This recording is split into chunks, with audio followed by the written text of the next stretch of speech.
And we'll make a start.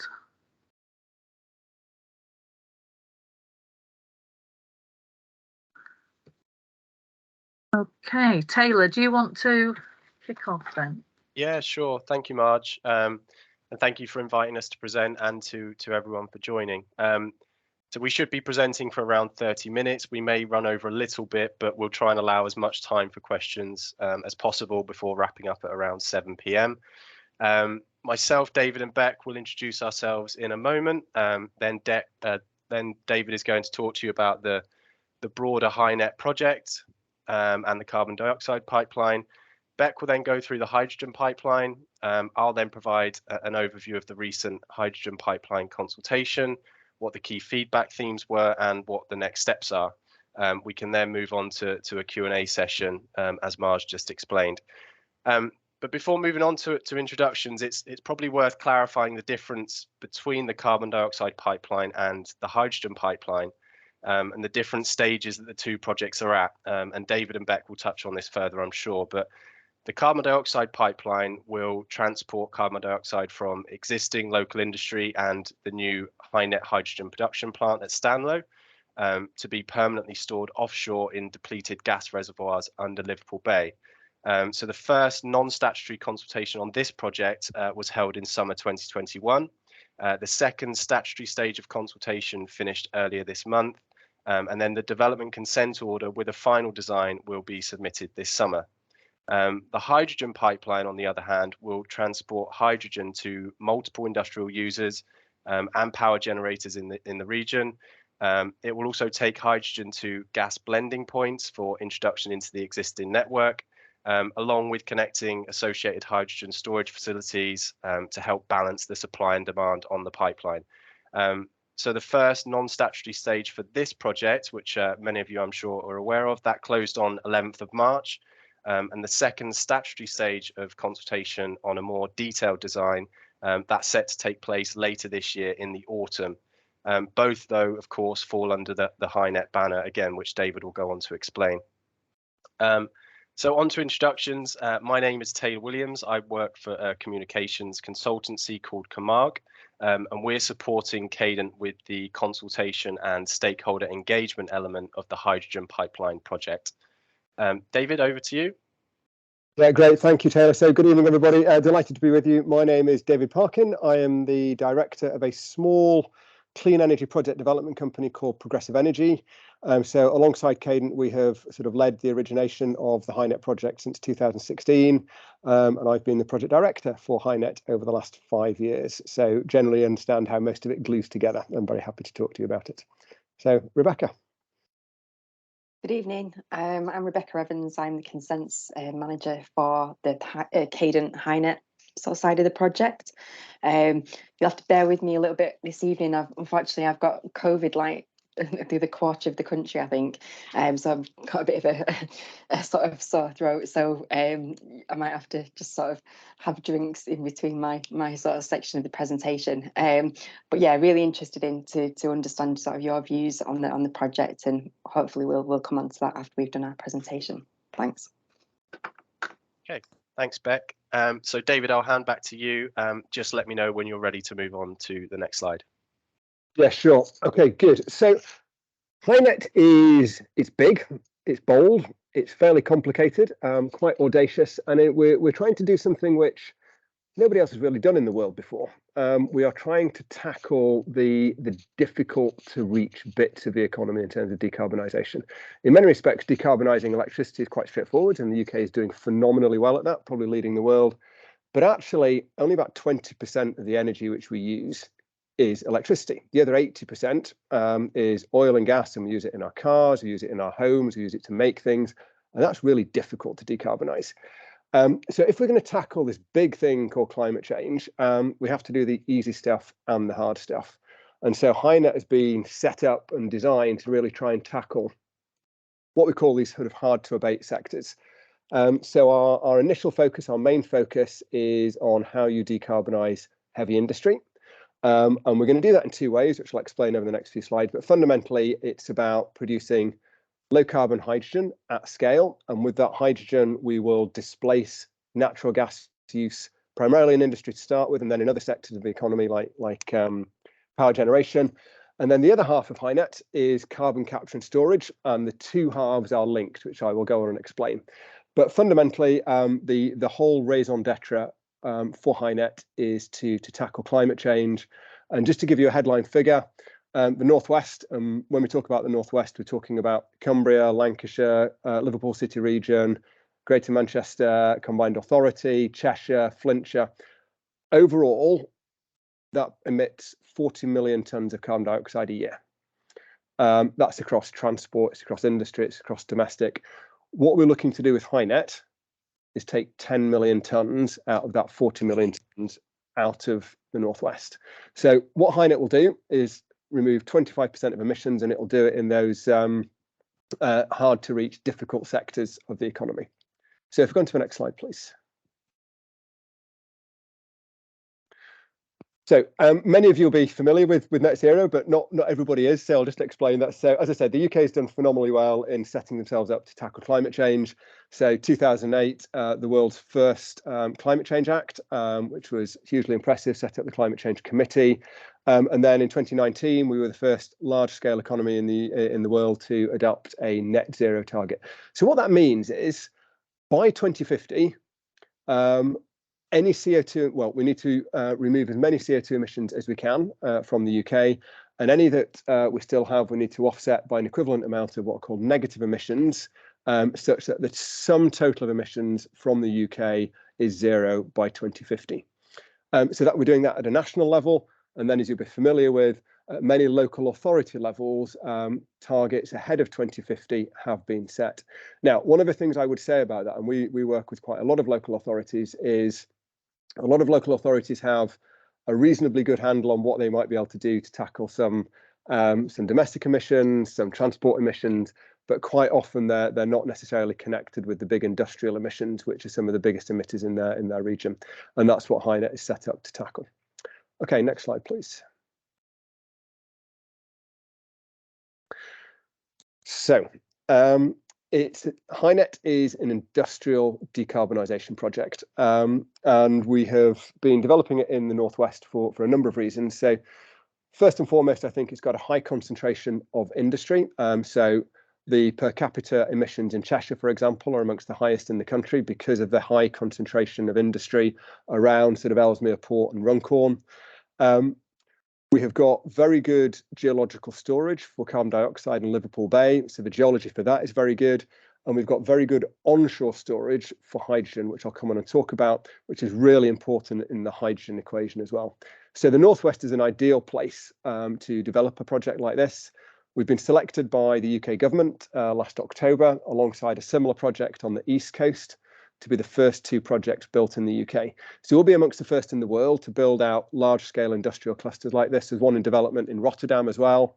So we're all vying to be that sort of first in the world. So by the mid-2020s, we'll do two things. So it's the carbon capture and storage, and it's the production and use of low-carbon hydrogen.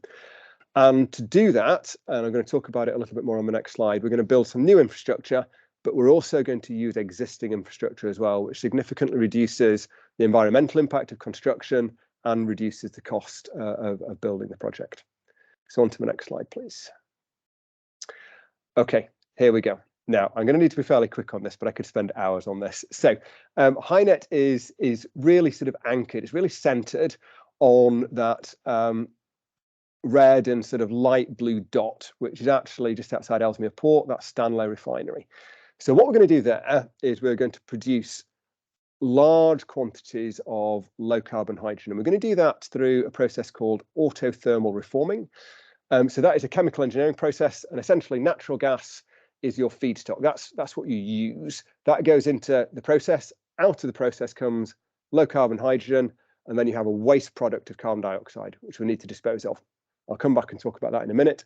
So our process will capture 97% of the carbon which goes into it. We're using this process called autothermal reforming. It's being developed by a British company called Johnson Matthey. They're a FTSE 100 technology company. Reasonably well-established technology, actually used in producing other chemicals, but not used in hydrogen production before. And then what we're going to do with this hydrogen is we are going to progressively convert major industrial users across the region. So we're going to convert Stanlow Refinery to use hydrogen for all of its process heat. We're going to convert companies like CF Fertilizers, Ensert Glass, which is Europe's biggest glass bottle manufacturer, producing 2 billion bottles a year, Unilever, Kellogg's, Heinz, Jaguar Land Rover. So all of the big industrial emitters in the Northwest will convert over to using low carbon hydrogen. And we will also connect power stations. So power stations which today burn natural gas, in future will burn hydrogen. And when you burn hydrogen, no carbon dioxide is given off. So when the wind doesn't blow, and we have to switch on the power stations, which happens quite frequently, we will be utilizing hydrogen and producing what we call flexible power in a low carbon way. So to allow us to meet that supply and demand, because the demand profile is not always completely flat and level, we're going to build hydrogen storage caverns in the Cheshire Saltfields near Northwich. And storing energy is one of the biggest challenges the energy system faces moving forwards. There's a lot of development in battery technology, which is fundamentally necessary for our energy system. But you can store vast amounts more energy as hydrogen than you can in batteries. So just to put this in context, the amount of storage we're going to be building on our hydrogen network is 2,000 times greater than the biggest battery under development anywhere in the UK today. It's 40 times bigger than the new big pumped hydro scheme being developed in Scotland by Scottish and Southern. So if you're going to store energy at scale, you do it in salt caverns with hydrogen. So Bex is going to talk to you much more about the hydrogen pipeline, so I won't talk about that anymore. So that's the blue bit. The red bit is the carbon dioxide pipeline. So that is essentially taking away and disposing our waste stream of carbon dioxide. So that comes both from our hydrogen production, but also from a number of industrial emitters. So, for example, there's a cement plant in North Wales run by Hanson Cement, and that emits nearly 800,000 tonnes of carbon dioxide a year.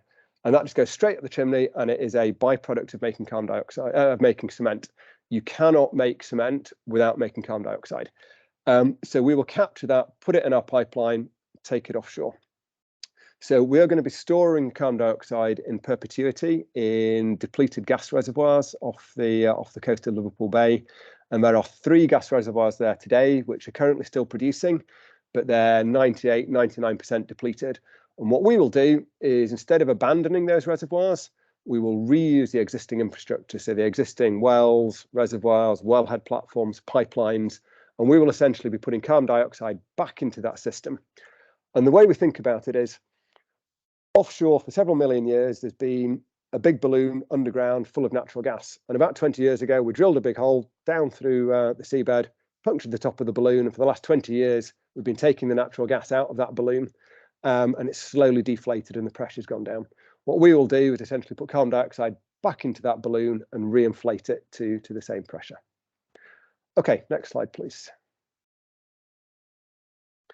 So I'm not going to dwell too much on the next few slides because I've got quite a lot to get through. But one of the key reasons why government selected the HyNet project was, yes, its prime sort of raison d'etre is environmental benefits. It's taking 10 million tonnes of carbon dioxide out, which is about 4 million cars, displacing about half of natural gas in the region. But it is also a major sort of economic stimulus to the region as well. There are infrastructure jobs which are created. We help existing manufacturing companies transition to the low carbon economy and hence retain jobs, which they wouldn't do if they continued emitting carbon. And we also attract new investment to the region. So, for example, a company called Fulcrum, which will be developing sustainable aviation fuel, they have located into the Northwest because of HyNet infrastructure.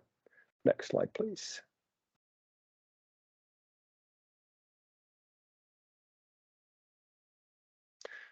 So I said HyNet's quite complicated. So who are we? So I'm part of Progressive Energy. As I say, we're a company of about 30 people. We integrate HyNet, but we couldn't deliver this without our partners, who are all far, far bigger than we are. So Eni, they are an Italian oil and gas company, equivalent of BP. They own and operate the gas fields today. They will own and operate them as CO2 storage. Cadent, so Bex is going to talk to you about the hydrogen pipeline, so they're developing that. Viridor, they own and operate the Runcorn Energy from Waste plant. It emits 1 million tonnes of carbon dioxide a year. That will go into our pipeline. CF Fertilizers, SR and Hansen, there are industrial emitters where we're going to capture carbon dioxide from. Innovin is the company that's going to do our hydrogen storage facility. And Vertex Hydrogen is a new company which has just been formed between SR, who own the refinery, and Progressive Energy. And Vertex Hydrogen is the company that is going to build our hydrogen production infrastructure at Stanlow Refinery. Next slide, please. Okay, I'm just going to spend a couple of minutes on the carbon dioxide pipeline because it doesn't really touch your area. But essentially, we're going to capture the carbon from the emitters. We have a 34-kilometre section of new build pipeline, which is about 36 inches in diameter. And then after that, we're tying into existing pipeline. Yeah, so if you just go on to the next slide, yeah, that's probably the best way of doing it. So short section of pipeline between Ince and Stanlow, and then a 30-kilometre section of new pipeline, and then we're tying into the existing pipeline. And very similar to the hydrogen pipeline, this will all be below ground. It's buried to about 1.2 metres. So once the pipeline is being constructed, the ground gets reinstated and gets returned back to its original use. At periodic points in the pipeline, on the carbon dioxide pipeline, we have what we call AGIs, above ground installations, which we use for maintenance. And we have things which are called block valves, which we use to sort of separate out and segregate out the inventory which we have in the pipe as we need to. But the actual permanent land take for those is really quite small. We've got about 4 of those, 4 AGIs and 4 block valves on the CO2 pipeline, none of which are more than about half an acre in size. Everything else will be buried pipeline. Next slide, please. So the carbon dioxide, so I've talked about this a little bit already. So this is one of the offshore platforms which we will reuse. And instead of natural gas coming up, we'll be putting carbon dioxide back down and in. And that will all be regulated by the Oil and Gas Authority. Next slide, please. Yeah, so I won't dwell on this, but we've been working on the pipeline routing for a good 2 or 3 years now. As Taylor said in his introduction, we did an initial consultation last summer. We've now done our statutory consultation, and we will be applying for our development consent order later this summer, and that will be then determined by the Secretary of State. It'll probably be an 18-month determination process, so we're expecting to get consent for the pipeline by the end of 2023. Next slide, please. And then last but not least, the CO2 pipeline we think will take about a year to construct, but generally speaking, that's not more than about 1 to 2 months in any particular area. The majority of the pipeline will be through rural areas and will be through traditional, what we call open trenching techniques. So essentially we'll dig a trench, lay the pipe, backfill. But there will be some areas where we have sort of sites of engineering difficulty, where we will actually need to sort of put the pipeline underneath rivers, roads, railways, and there we use a range of different techniques like horizontal directional drilling or auger boring or the like. Okay, that's me done, I think. So sorry for rattling through that, but happy to take questions later, but thank you. Thanks, David. Right, so I'll just crack on, shall I? So here to give you just a bit more of a background really about the hydrogen pipeline. We've been sort of busy over the past sort of month or so undertaking non-statutory consultation, which Taylor's going to provide some information on. So just to give you a little bit more information about Cadent as a company. So you'll be used to seeing sort of Cadent when we're basically digging up the streets to put sort of new natural gas sort of pipelines and maintain the existing natural gas pipelines that generally sort of run through the streets and where you live. But we're obviously sort of looking now as well to sort of start developing hydrogen. So as well as sort of the HyNet project, we've got a few other sort of hydrogen projects across the country that we're starting to work on. And we're starting to put plans together to look at how we can move the existing network that focuses on natural gas over to hydrogen. So this is really sort of quite a small project, I suppose, in a sort of big, wide portfolio that we're looking at. So, excuse me, Cadent manages about 80,000 miles of natural gas pipeline at the moment, and that's across sort of a lot of regions in the UK. So the northwest, the West and East Midlands, East of England, and North London, to name a few of them. And we serve around sort of 11,000 customers, so that's residential and industrial customers. So just to get back to the pipeline, so the project that we're looking at is really sort of based on a hub and spoke model. I'll show you a map of it in a moment. With the hydrogen coming, as David mentioned, from Stanlow over on the west side of the project to sort of a central hub, which is based, I guess, just south of the M56 and near the A49 in a place called Acton Bridge. And then from there, we've got sort of a northern leg going through Warrington and up to St Helens, and then this sort of eastern leg coming across towards Partington. We're going south towards the salt caverns that David discussed in Northwich. So there's lots of sort of different endpoints, if you would, that we want to try and gain, well, basically transport hydrogen to for various different reasons. So some of those endpoints relate to industrial users. Some of them relate to sort of blending points. So the Partington and Warburton, we've got sort of existing Cadent sites there, and we're looking to sort of transport hydrogen to those sites so that we can mix it into the natural gas network to blend in hydrogen with natural gas, so that we can decrease natural gas use by about 20%. So there'd be a blend of 20% hydrogen and 80% natural gas sort of going through the systems. So there's lots of trials been undertaken to understand how that works with various household appliances. And the results are basically demonstrating that the system can run like that without sort of people having to buy new boilers and gas ovens and that type of thing. And then there's various sort of industrial users that Progressive and Cadent and other people have been involved in sort of identifying as large sort of large natural gas users that should be able to sort of are looking to replace their natural gas with hydrogen. Sorry, just grab a drink. I think do you want to just move on to the next slide, Taylor?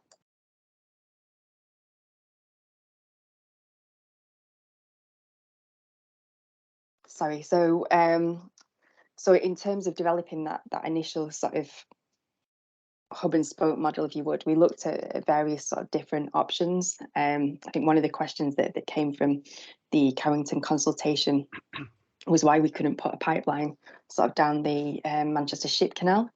So we did sort of look at that, but because we would need to maintain sort of the pipeline, and with it being sort of underwater, it was just sort of difficult to look at how we would, remove the water really, which would allow us to sort of gain access to the asset, or, depending what was potentially wrong with it when we came to maintain it. We'd look at, it'd be very difficult if it was underwater. So we did look at that type of issue, and when we'll write about that in our sort of route reports, which will come out as part of the DCO application. But we also sort of considered the 4 options in front of you now. So option B, as you can see, has got a couple of crossings of the River Mersey, and we want to try and avoid that because of the ecological sort of designations, European spars and Ramsar sort of sites in those areas. Option C had 2 sort of central hubs, which was sort of more costly and potentially increase sort of the amount of pipeline that we'd need to use. And option D again had sort of 2 crossings of the River Mersey. So we decided to go with option A, which is sort of the X layout, we call it, which provides this sort of compass to the north, south, east and west.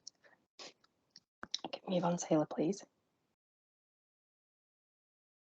So just in terms of the consenting process, I don't know how many of you are aware of things called nationally significant infrastructure projects or development consent orders.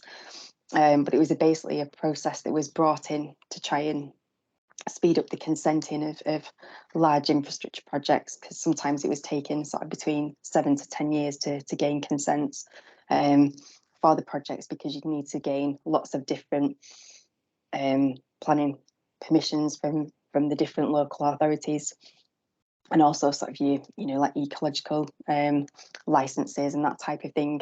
And to do that when projects cover huge areas, and to bring it all together was very complex. And obviously, if one of those permissions falls down, then the whole sort of project falls down.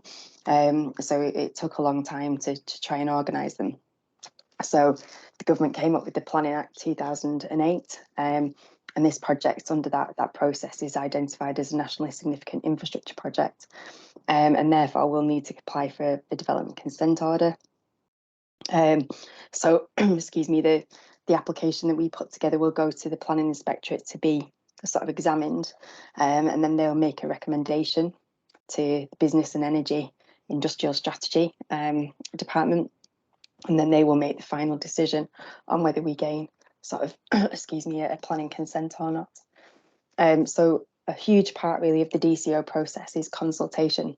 So we need to undertake consultation with local residents, with landowners, with statutory sort of bodies like Natural England, Environment Agency, Historic England. But we also need to speak to sort of community groups as well, and just try to gain as much information as we can about the area that we're trying to develop in, and understand sort of people's concerns. So that's sort of the process that we're involved in at the moment. So as well as that consultation taking place, we need to undertake lots of different surveys and complete environmental assessments. So we started undertaking ecology surveys, excuse me, in November 21 to understand sort of wintering birds. So they've been taking place.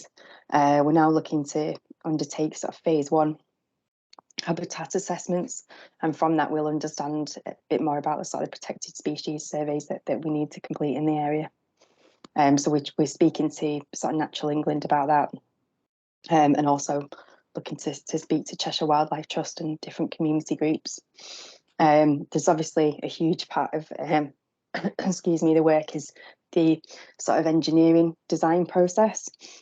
So that's being completed as well. And obviously with hydrogen being quite a new technology, there's quite a lot of that work being undertaken with Health and Safety Executive, that sort of design process.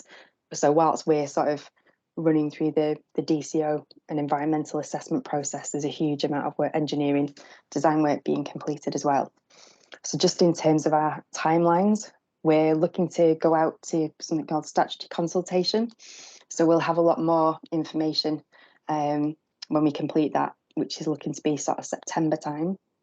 And we'll have like a report, which is sort of our preliminary environmental information report, which is almost like the start of the environmental statement, which will contain the initial results of our assessments.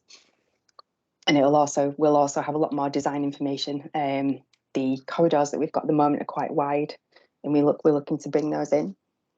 We're looking to submit a development consent order application in about a year's time. So I'll be very busy then. And then we'll be looking for a decision from Secretary of State in sort of summer to autumn 24, with construction commencing in 25 and the pipeline being operational in 27. Just move on, Taylor, please.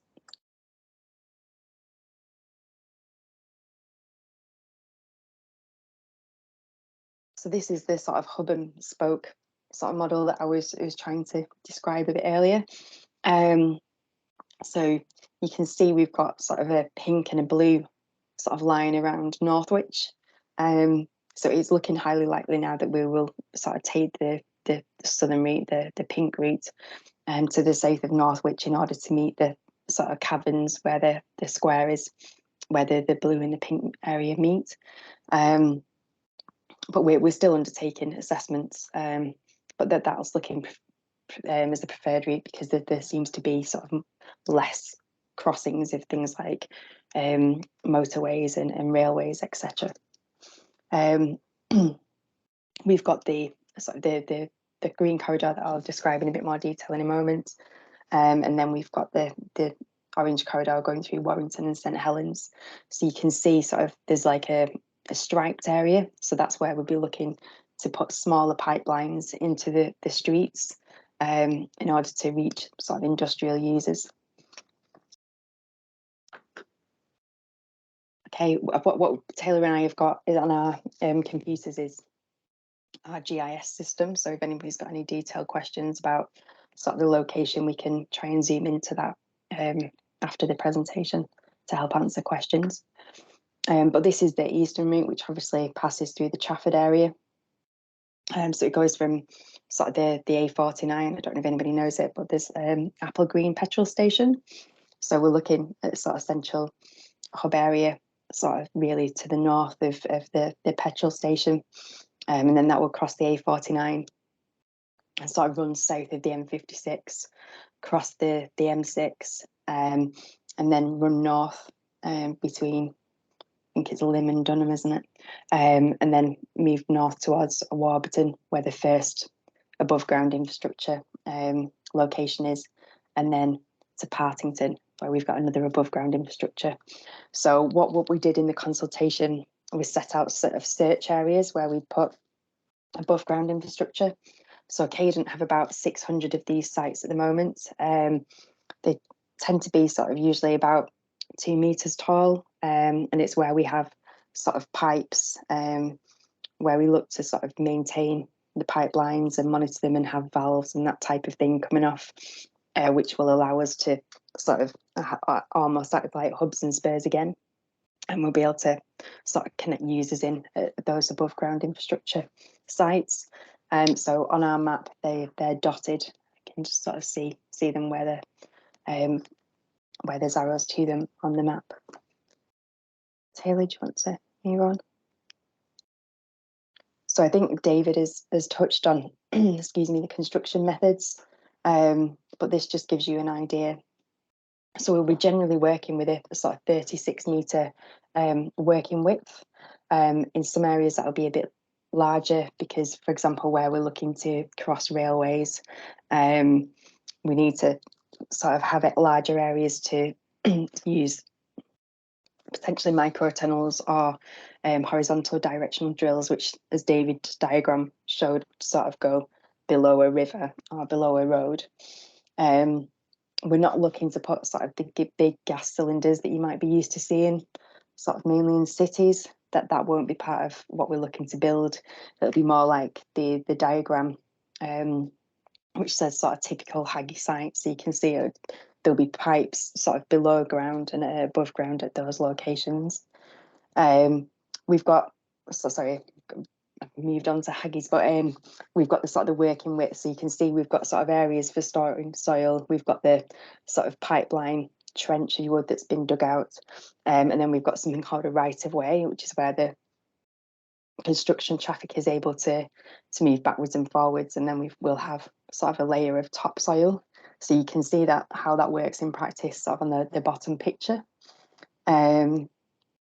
And then we've just got pictures of sort of on the left-hand side of the screen is, you know, sort of what the lengths of these pipes being sort of assembled before they're put into the trenches.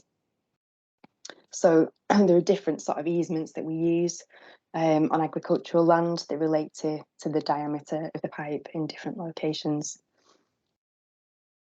Taylor, are you okay to move on? Thanks. Yeah, thank you, Beck. So I'll provide a brief overview of the hydrogen pipeline non-statutory consultation, which closed on 11th of March. I'm conscious of time, so I'll try and whip through this as quick as I can. So we sent around 15,000 consultation postcards to people within the route corridor, where our pipeline could be routed, and search areas where our above ground infrastructure could be located. We had positive and constructive conversations at our 8 in-person and 2 online events over email and via our dedicated hotline as well.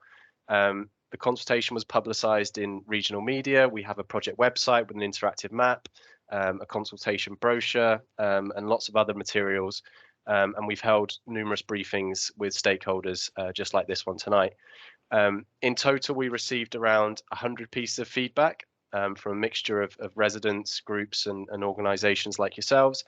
And feedback really ranged from broad to specific. So, you know, broad feedback included things like how will you construct the pipeline? Why is this pipeline needed? Is it safe? And more specific feedback included things like, will the pipeline be routed underneath my home or through my field, or consider this particular ancient woodland or habitat. And as you can see from the speech bubble on the right, there was also lots of general interest about hydrogen, the technology, what it is, and how it will be used. As we move forward, engagement with stakeholders and local communities will continue to be and is a crucial part of the DCO process, as Beck just explained. It helps us shape our proposals and create the best possible projects, which is our aim at the end of the day. And finally, to confirm, the non-statutory consultation that closed on the 11th of March was not people's only chance to provide feedback. So people will have another opportunity to provide feedback during our statutory stage of consultation scheduled for the autumn. So in terms of next steps, we're currently considering all the feedback we received alongside lots more technical engineering and environmental work. And this is all with the aim of developing a more detailed design for the hydrogen pipeline route and where we'll put our above ground infrastructure. We'll be summarising what people told us at non-statutory stage in a non-statutory consultation feedback report, and we're planning to publish that later this year. And on the right hand side, you'll see the keep in touch box. So if you would like to be kept fully up to date with the project, then we would encourage you to register for updates via the keep in touch page on our website. You can also view the website and the interactive map for more information at any stage. And of course, we're also on hand to provide more information and answer any questions you might have via the project hotline and email address. And then Beck and I have both touched on this, so I won't dwell on it too much, but just to reiterate the process. So the hydrogen pipeline project began in September 2021. We held our first non-statutory consultation between the 26th of January and the 11th of March. Statutory consultation scheduled for the autumn. There'll then be a design freeze before the end of the year and DCO submission in early 2023. And as Beck said, the Planning Inspectorate will then review our application, make a recommendation to Secretary of State, and we anticipate beginning construction, all being well, in 2025. So that's all from us. So moving on to the Q&A. I don't know if we've got any questions in the chat box or if anyone's currently got their hand up. No one with the hand up, but I think Rebecca and Kevin and David are having an interesting chat about safety in the chat. And I think this is a key issue because I think it will be something that a lot of people are worried about. So I don't know whether you want to, David, I think you were saying that the CO2 pipeline doesn't really have risks from an explosive perspective, but Kevin was raising issues about the explosive nature of the hydrogen pipeline. So any comments that you want to make, guys, on that whole safety aspect, because I think that will be an issue. And then we'll go over to Gay, who has got a hand up to raise a question now as well. But let's hear about that safety aspect first, if we could. Yeah, sure. So let me start on the safety front by just sort of, I guess, explaining the safety framework under which we operate. And I think it's important to say that both the CO2 pipeline and the hydrogen pipeline will operate as high pressure pipelines under what's called the pipeline safety regulations, which are set by the Health and Safety Executive, PSR 1996, I think.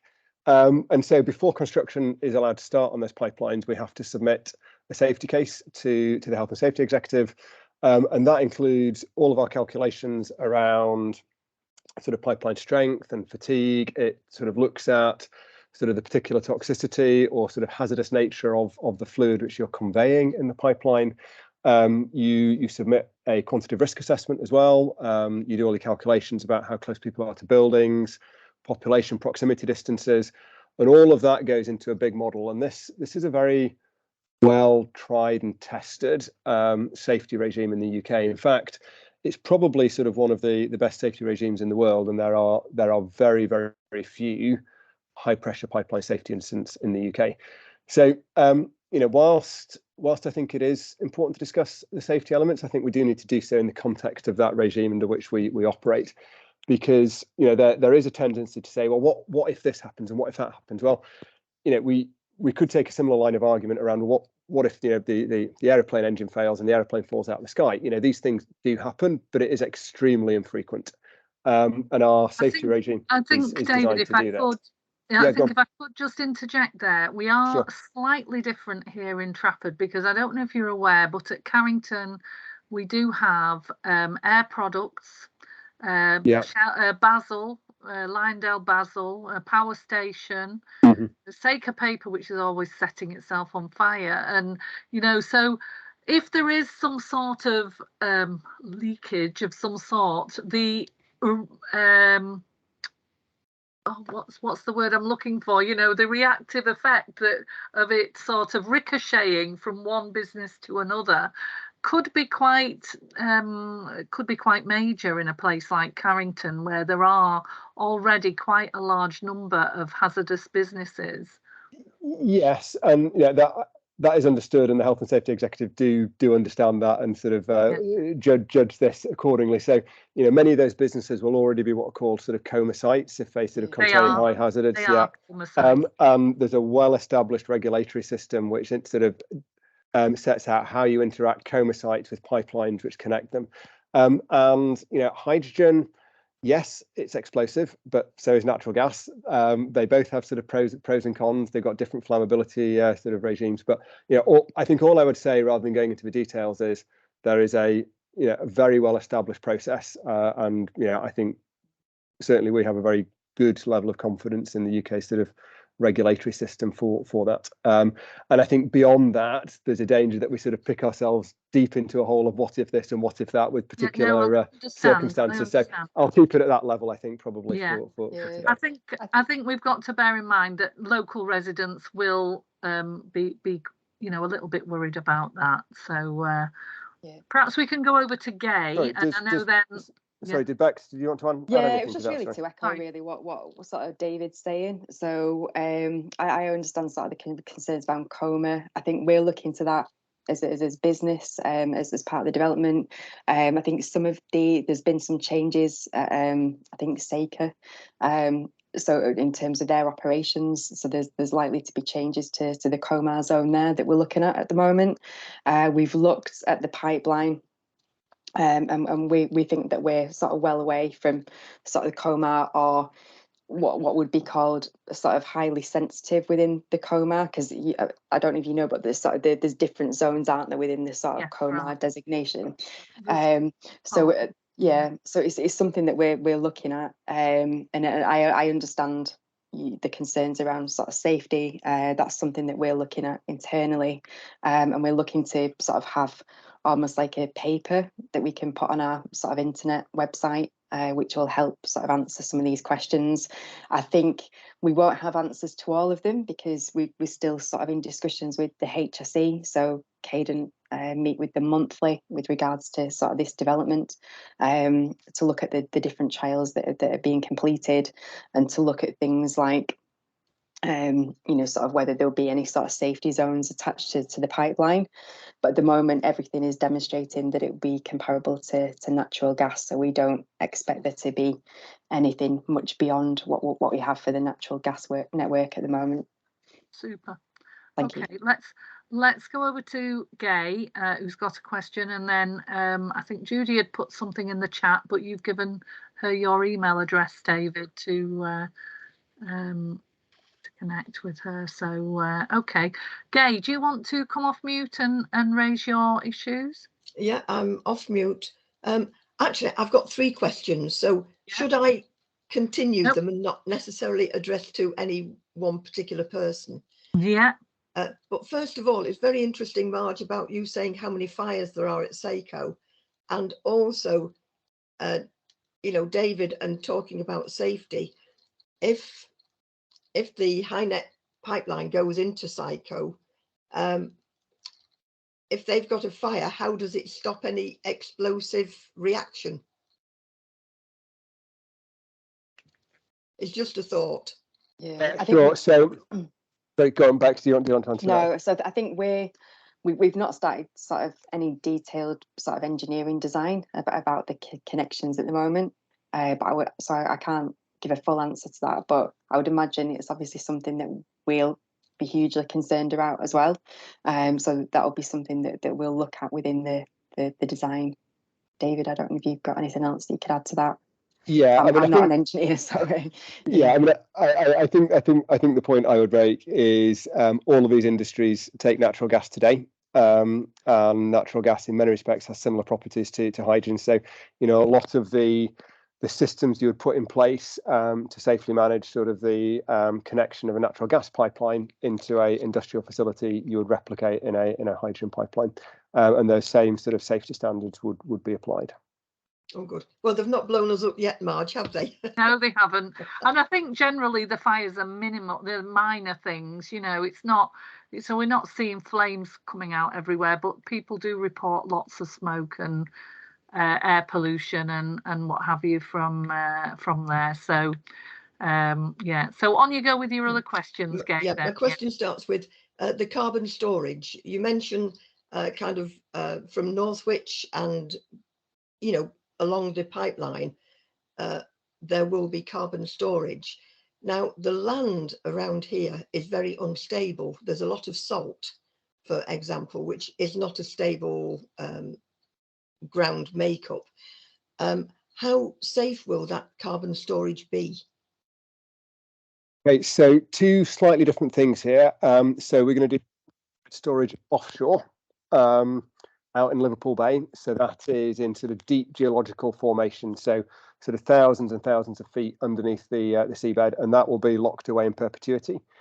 We're going to store hydrogen in the salt caverns near Northwich, and that is used today for natural gas. So one of the UK's biggest sort of storage areas for natural gas is in the Northwich salt caverns, and they are a very well established place and method for storing sort of gas substances. So, and the reason why is because the salt does move.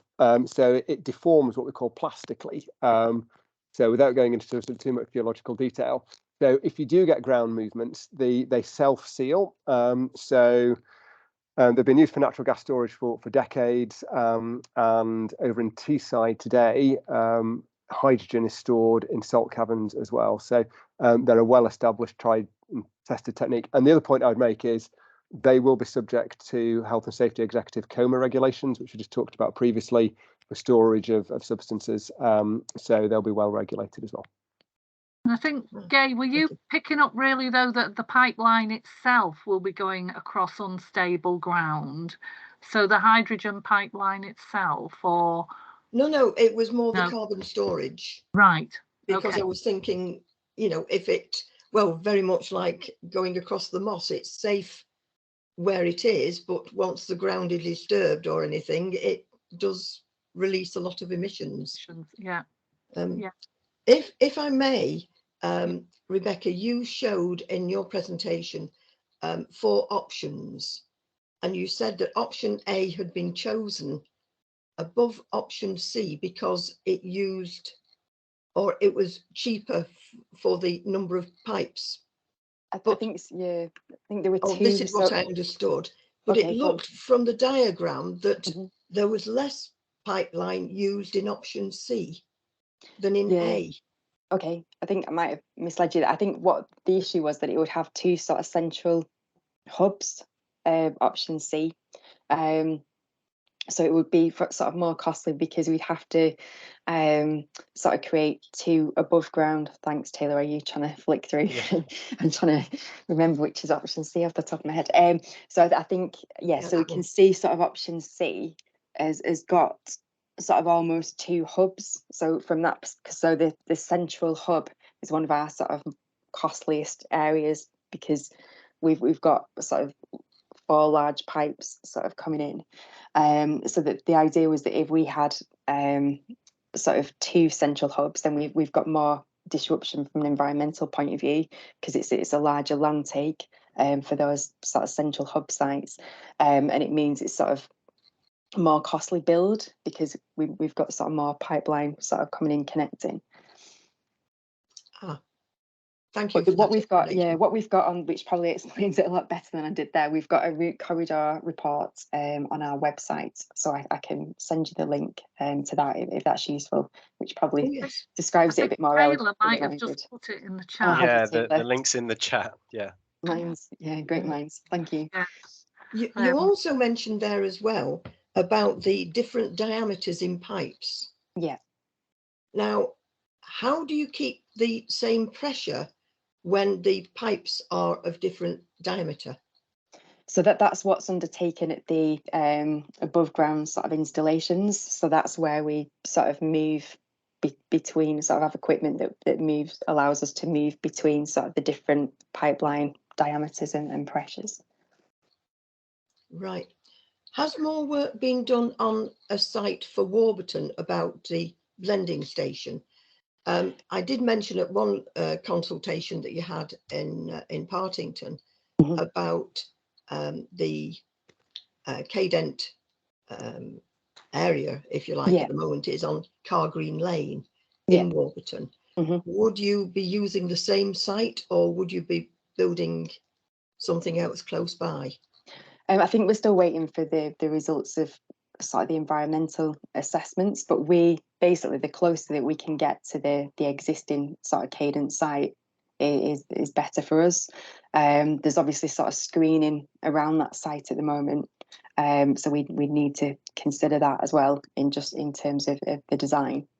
But yeah, the engineers were out walking the route last week. And we've got landscape architects that are out as well on site at the moment, just trying to sort of look at all these different viewpoints. So I don't have any more information at the moment, but we will have more in September. Right. Lovely. Thank you very much. Okay, thanks. Now, I'm conscious, David, that you need to go. Does anybody have any other questions for David before we let him escape? And if not, I'd just like to thank you, David, for coming along. If Rebecca and Taylor have just got 2 more minutes, we'll just check with you on some other questions. But David, thank you so much. I think you've put your email address in the chat, and it's been really fascinating. That's been very, very interesting. Okay, so we'll let you go whenever you're ready. Rebecca, I did put some questions in the chat. None of them are urgent for right now, but we can look at those as we go forward. But before we go to my questions, and David did answer my questions to him, does anybody else have any other questions for Rebecca or Taylor before we just... Judy, were you happy with your response from David? Because I think he's suggested that you drop him a note and he'll ask one of the team to help pick up on that HS2 issue. I've got the caverns up now, so I think I don't know how much information I can give you about HS2 because they've provided us with sort of their safeguarding area where they're likely to go, but we look to sort of cross that in the Watcroft area, close to Watcroft Lane, right? Which I don't. It'll be an interesting clash of 2 national infrastructure projects, won't it? So we've already started speaking to HS2 about it, because we have got, especially with Network Rail as well, we've got, I think, about 16 crossings of Network Rail infrastructure. So from our perspective, this is where the complication in the development lies, really, is this, sort of the different road and rail crossings. That's where the complexity is. Yeah, super. Okay. Well, I put some questions in the chat, but I have another one here for Taylor. In the response to the consultations, did anything come out from, let's say, developers asking questions about whether the pipeline would impact their plans to develop on a particular site? Without delving into the consultation feedback, and obviously I wouldn't be able to reveal any Names, sort of no. specific details, but Yeah. yes, off the top of my head, I do think that came up on Yeah. a couple of occasions. Yeah. Because there are plans for significant development on Carrington Moss, and you know, so I would have expected the developers to be raising questions about how the pipeline might impact their plans, because presumably once the pipeline's in, you won't be able to build houses on top of it. Is that correct? Or can't... That's a question probably for Beck. Yeah, that's correct. So as I was talking about before, we're still sort of talking to the health and safety executive about sort of the pipeline, and it'll have sort of a clearance zone around it, which will probably be, again, very similar or comparable to sort of natural gas, and it depends again on the diameter of the pipe in that area. But no, you won't be able to build sort of houses above that. There's different sort of sizes of pipes and pressures. There's different sort of rules on what you can build in proximity to them, and obviously understanding that proximity as well. Super. And so when you come to the statutory consultation, or perhaps even before then, there is some information that it would be useful for us to know sooner rather than later. One of which is the exact route. You know, the other is the exact location of the haggies, and the other is the full details of the trenching approach. Because I know when we spoke, Rebecca, you know that we're worried about the peat, basically, and it's the trenching approach for that. So when would that sort of information become available? Yeah, so we're sort of at the moment developing that. So for example, the construction methodology and that type of thing, the engineering team are looking at. So we will get the first look at that internally, probably the end of April. And then we'll start to build sort of our assessments. So we have to, I'm sure you've been through the environmental impacts sort of assessment process before.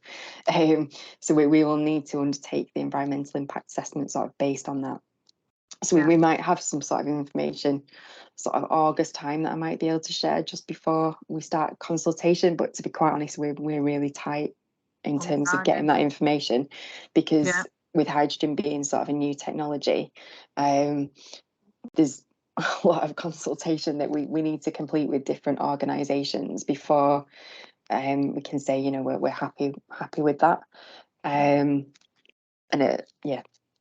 So I can't really commit to anything, but maybe we can maybe have a bit more of a detailed chat about it at the next meeting we have with you, where we can. That would be good, because there's a lot going on in this area. You may be aware of a little project called Places for Everyone, which is just a little bit. Just a little one. You know, so there is quite a major development plan for the area, and obviously the route may impact that, or in fact I would expect it to impact that. And we'll be going through an examination in public, which has started effectively, but the hearings are not going to be till July or possibly September. So it would be good to have a clear understanding of that more detailed information as we go into them hearing. Okay, I think so. We start undertaking our ground investigation programme, so that commenced in June, but it goes on for quite a long time. It's about a 6-month programme, or maybe more now, actually, because we've added quite a few different sites to it. But that's over, I think, 300 sort of boreholes that we're looking at across this area, across the whole of the sort of X, we would. So we'll need to sort of understand that really before we can provide detailed information on the sort of construction methodology. But I think we share sort of the same concerns around peat. So we just sort of, the engineers don't want to really be in peat, because it's not stable enough really for what we're looking for.